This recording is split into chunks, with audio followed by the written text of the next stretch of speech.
All right, time to get ready for our Unit 8 test. Number 1 says if y varies inversely as x and x equals 2 when y equals 8, find x when y equals 5.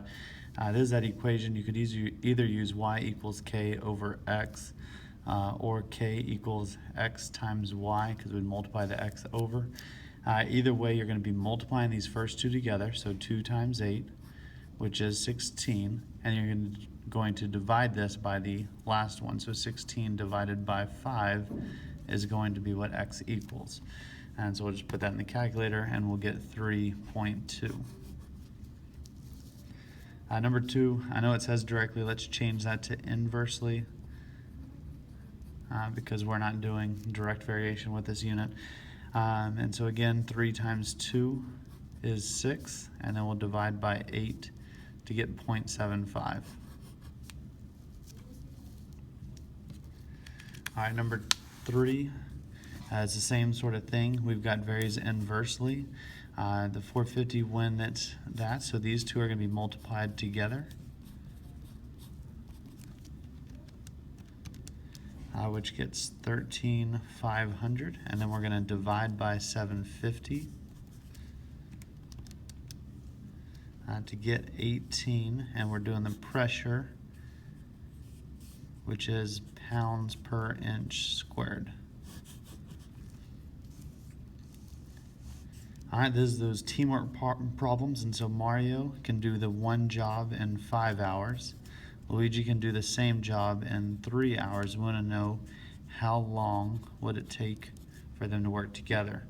And so I need all of these to go up to my LCD of 15x. So we're going to multiply this one by 3x, this one by 5x. This one already has the x, so it just needs 15. I don't need the denominator anymore, so it's going to be 3x plus 5x, which is 8x, equals 15. And we'll divide by 8 to get x equals 1.875 hours.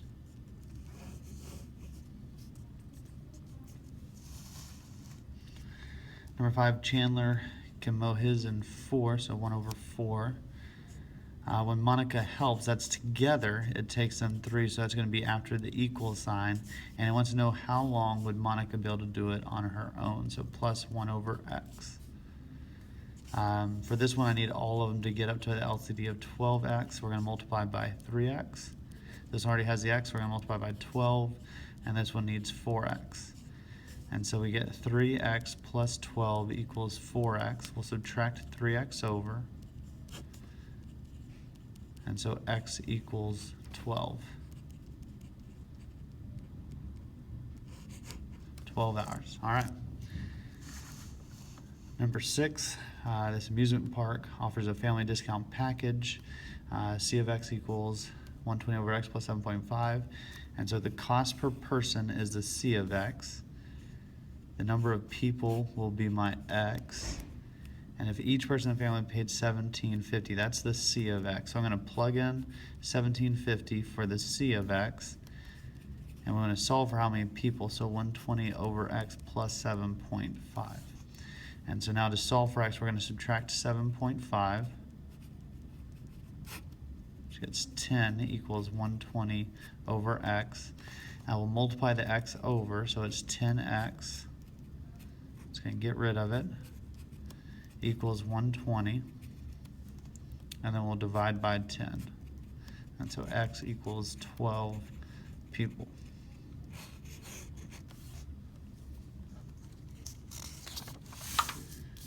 All right, number 7, this is just identifying by the picture. I can see more of this graph than I can this one. This one would keep going though, and so it looks like this is going to be my vertical asymptote, which is 1, 2, 3, and so x equals 3. And then for the y, it looks like it's approaching this horizontal line right here, which is 1, 2, y equals -2. For this one, the vertical is x equals -5. The horizontal is right here at y equals 1.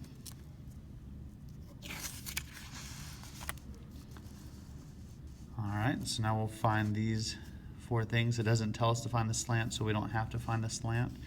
For this one, domain is all real numbers except x cannot be 4. Nothing cancels out, so my VA is x equals 4. For the HA, they're both degree 1. Degree 1 on top, degree 1 on bottom. So we look at the leading coefficients, which is y equals 6 over 1, or just 6, and no holes. Number 10, degree is less on top than it is on bottom because degree is 0 on top, 1 on bottom. So y equals 0, x equals 0, all real numbers, but x cannot be 0, no holes. Let's see, this top is greater than the bottom, and so this one's not going to have a horizontal asymptote. We could divide it to find a slant, it just doesn't ask us to. This can't factor, so nothing cancels out. X equals -3, all real numbers, x cannot be -3. On this one, these are equal, and so we look at the leading coefficients, and it's 1 over 2, y equals 1/2. We'll factor, we've got x plus 2, x minus 2 over, let's see, that's going to be -12 on top, 1 on bottom, 4, -3, divide by 2. And so x plus 2 and 2x minus 3. The x plus 2's cancel out, causing a hole where x equals -2. And then we'll plug in that -2. Yeah, we'll plug in that -2 into what's remaining. And so alpha y equals, so -2 minus 2 over 2 times -2 minus 3, and this will give us the location of the hole. Oh, it's kind of hard to see. And so all I did in my calculator is I plugged in -2 everywhere I had an x. So -2 minus 2 over 2 times -2 minus 3, and it says there's a hole at -2 4/7. The VA is going to be what's left over, and so if I set this to equal to 0, it's going to be plus 3, so 2x minus 3 equals 0. I would add 3 and divide by 2, so x equals 3/2. And then my domain is all real numbers, except x cannot be, and it's going to be from the VA and from the holes. It's going to be both of them. And so my x can't be -2, and my x can't be 3/2.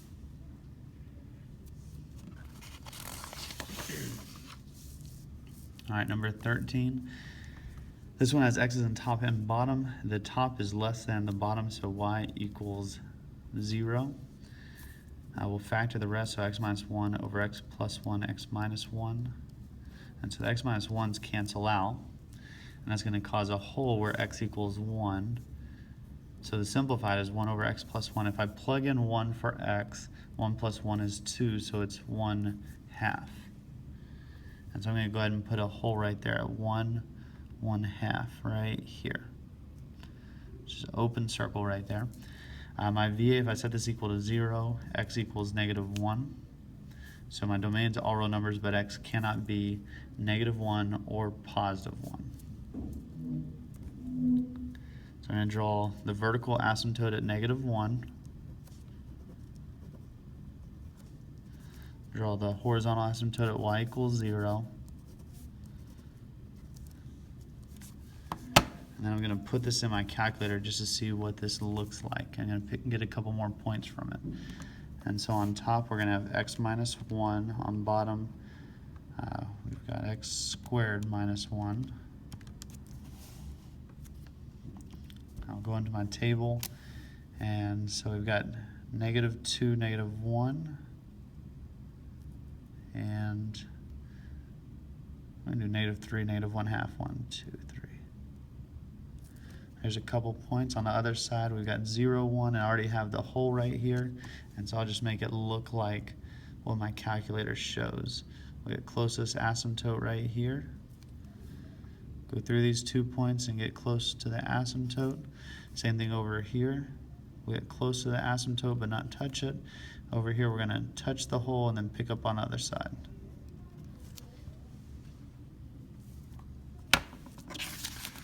Alright, for the next one, I'll go ahead and put it in my calculator first so that it loads while I fill in the blanks.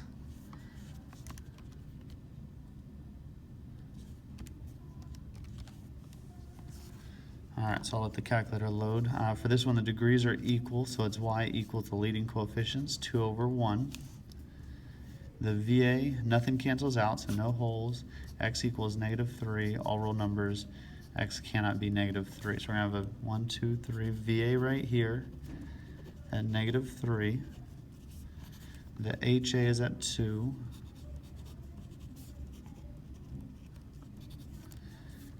And I'm going to make my graph look like this one right here. So we'll get a couple points on either side of this error. So we got -4, 1, 2, 3, 4, +9. And no other real good points, so I'll just do the -5. 11 halves is the same thing as 5.5, 1, 2.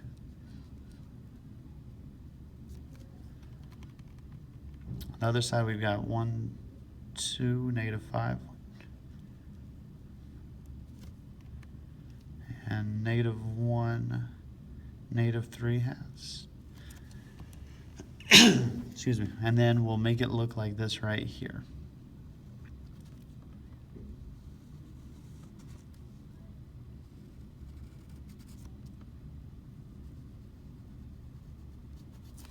There we go.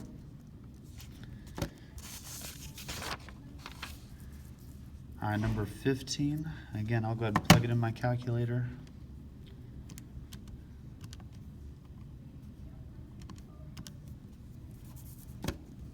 Again, the degrees are equal, and so y equals -2. Nothing cancels out, so no holes. X equals -2. All real numbers, x cannot be -2. And so 1, 2, here's my VA. My HA is -2 as well. All right, so I'm gonna make it look like this right here. I'll get a couple points. And so we got -3, 1, 2, 3, -6.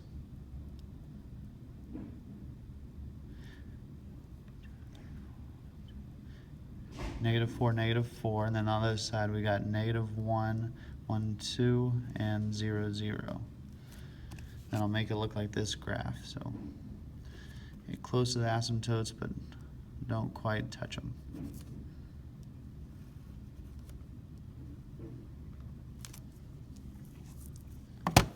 All right, and last graphing one. On this one, I don't necessarily need a calculator because it's using transformations. And so we are going to reflect over the x-axis.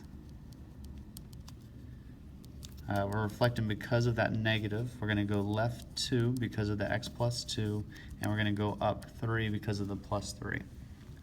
And so left 2, that's my vertical asymptote. We're going to go up 3, so 1, 2, 3. If you need help, you can always put this in the calculator just to check your work. But there's no vertical stretch or compress, so I'm going to use the normal base points where I go over to the right 1/2, up 2, right 1, up 1, and right 2, up 1/2. And these base points are from the intersection of the asymptotes. Then the left would be just opposite, so right 1/2. But this one does have a flip, and so instead of going up, we're going to go down. So right 1/2, down 2, right 1, down 1, and right 2, down 1/2. And we'll go left 1/2, up 2, left 1, up 1, left 2, up 1/2. And there's my graph. All right, number 17, the parent function is transformed according to the rule -3. So -3 is going to be multiplied to the whole thing. I'll use the f of x. So -3 is going to go on top. It goes to everything. X minus 1 is in place of the x. And so it's going to come on bottom, and plus 2 on the outside. And then the list all transformations, we're going to have reflect over the x.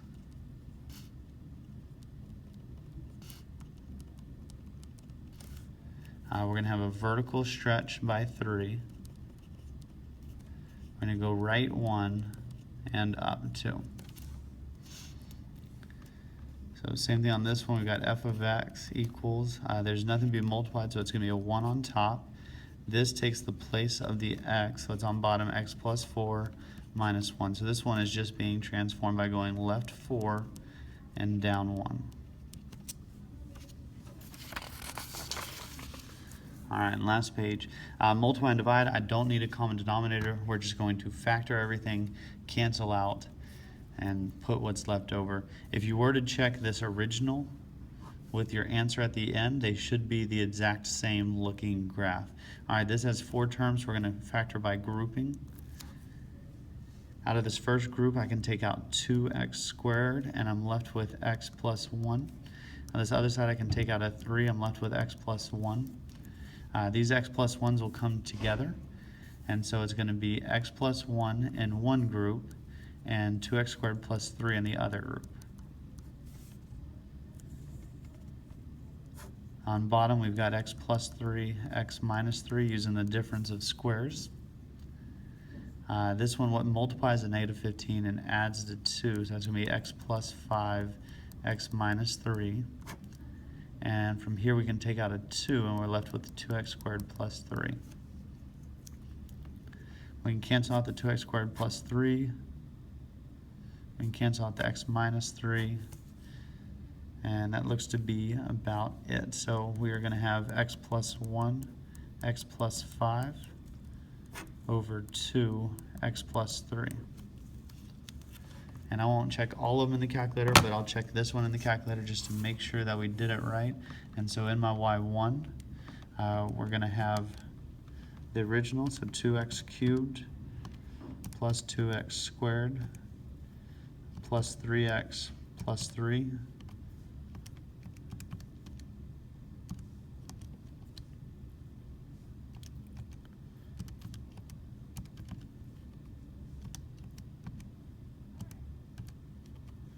And in y2, I'll put in my simplified version.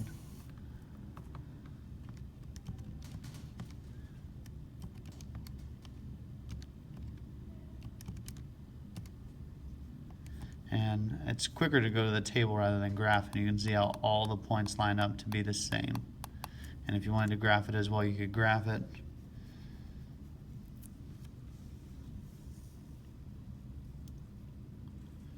And so these are both blue. This is my y1.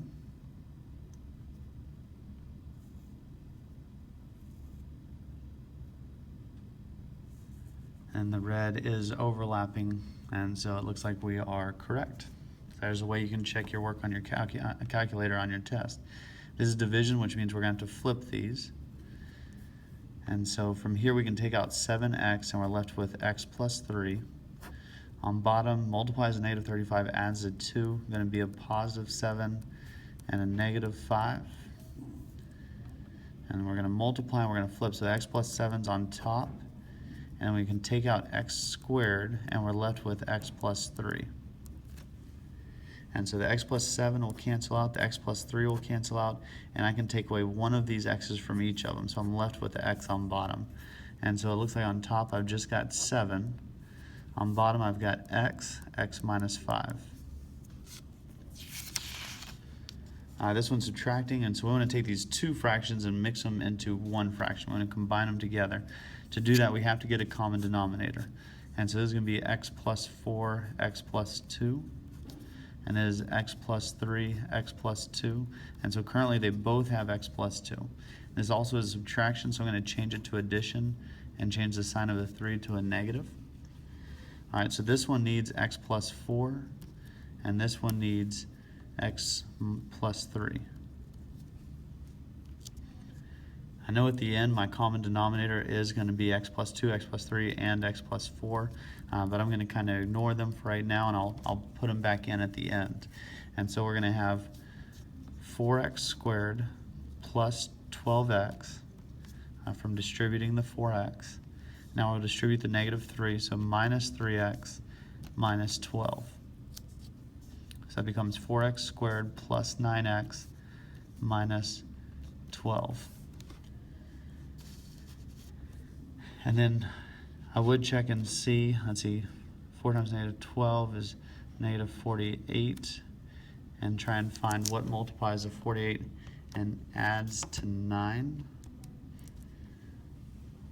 Let's see, 12 and 4 didn't work. 3 and 16 wouldn't work. I don't know that anything factors to this. And so I'll just put my denominator underneath.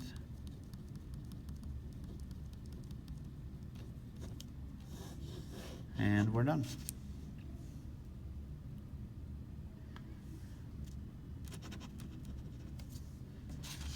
All right, and last ones.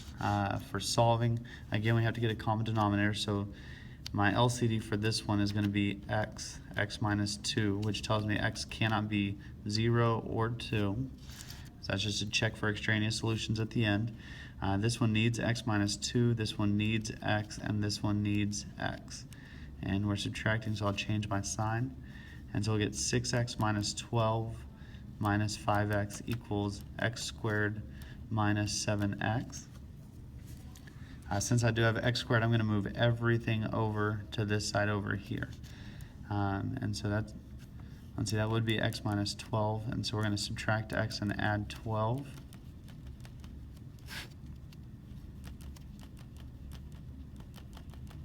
And so what multiplies a 12 and adds to negative 8? I'll come up here. So 0 equals x minus 6, x minus 2, which tells me x equals 6 and x equals 2. However, at the beginning, x could not equal 2, so that one doesn't work. X equals 6 is my only answer. And last one, my LCD for this one would be 3, 4, and x. We got 12x, which says x cannot be 0. So to make 12x, this one needs 4x. This one already has the 4 and the x, it just needs 3, and this one needs 12. And we are subtracting, so I'm going to change the signs. So it becomes 4x minus 3x plus 18 is equal to 24. So this becomes x, we'll subtract 18, equals 6. And that's it. Hope everybody does well.